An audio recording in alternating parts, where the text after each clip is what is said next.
অবরুদ্ধ গাজা উপত্যকা থেকে ইসরায়েলে হামলা চালিয়েছেন ফিলিস্তিনের স্বাধীনতাকামীদের সংগঠন হামাস। এর পাল্টা জবাব দিচ্ছে ইসরায়েল। ফলে এই পরিস্থিতি এখন উত্তপ্ত মাত্রায় পৌঁছেছে। ফিলিস্তিনে এমন হামলার ঘটনায় নিন্দা জানিয়েছে বিশ্বের অনেক দেশ। কোন 7 দেশ ফিলিস্তিনের পক্ষে দাঁড়ালো? বিস্তারিত প্রতিবেদনে। এখন পর্যন্ত 7টি দেশ সরাসরি ফিলিস্তিনের পক্ষে বিবৃতি দিয়েছে এবং ইসরায়েলকে সংযত হওয়ার আহ্বান জানিয়েছে। তারা হলো চীন। বেইজিংয়ে পররাষ্ট্র মন্ত্রণালয়ে নিয়মিত সংবাদ সম্মেলনে ফিলিস্তিন ইসরায়েল সংকটের কথা উঠে এসেছে। এ সময় চীনের পররাষ্ট্র মন্ত্রণালয়ের মুখপাত্র অবিলম্বে পরিস্থিতি সামাল দেওয়ার জন্য দুই পক্ষের প্রতি আহ্বান জানান। ইরান।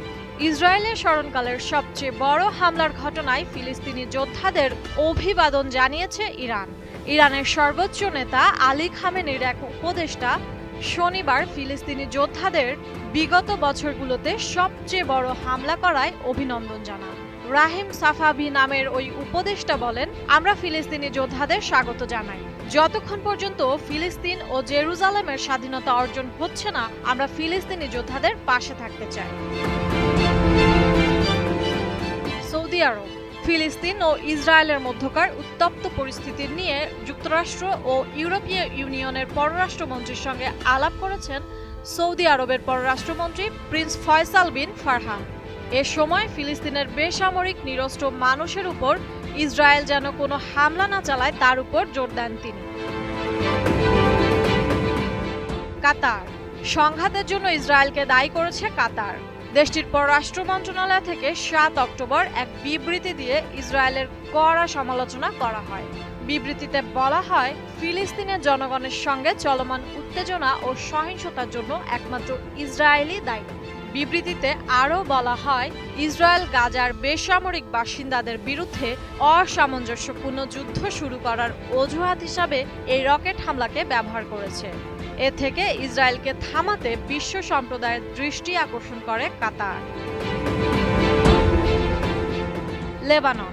গত কয়েক মাস ধরেই সীমান্তে লেবানন ও ইসরায়েলের সঙ্গে উত্তেজনা চলছে।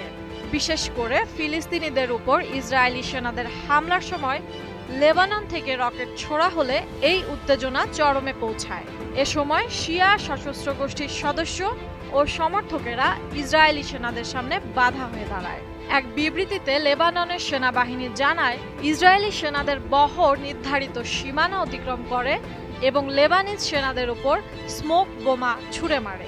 এর আগে নির্ধারিত সীমানা বরাবর ইসরায়েলি সেনাদের তৈরি এক মাটির দেওয়াল বুলডোজার দিয়ে গুঁড়িয়ে দেয় লেবাননের সেনারা। তুরস্ক। ইসরায়েল ফিলিস্তিনি দ্বন্দ্বে সরাসরি ফিলিস্তিনিদের পক্ষ না নিলেও এমন উত্তপ্ত পরিস্থিতিতে ইসরায়েলি ও ফিলিস্তিনি দুই পক্ষকেই সংযত হওয়ার আহ্বান জানিয়েছে তুরস্কের president Recep Tayyip Erdogan.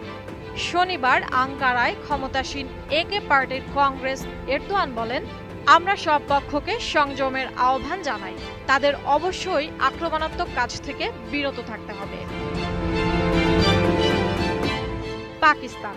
Israel ফিলিস্তিনি চলমান দ্বন্দ্বে পাকিস্তানের পররাষ্ট্র মন্ত্রণালয় থেকে এক বিবৃতিতে বলা হয়েছে, পাকিস্তান চলমান দ্বন্দ্বময় পরিস্থিতির সমাধান চায়। পাকিস্তান সবসময় দুই রাষ্ট্রের সমাধানের পক্ষে ছিল। আফগানিস্তান। এদিকে আফগানিস্তানের তালেবান সরকার ফিলিস্তিনের পক্ষ নিয়েছে।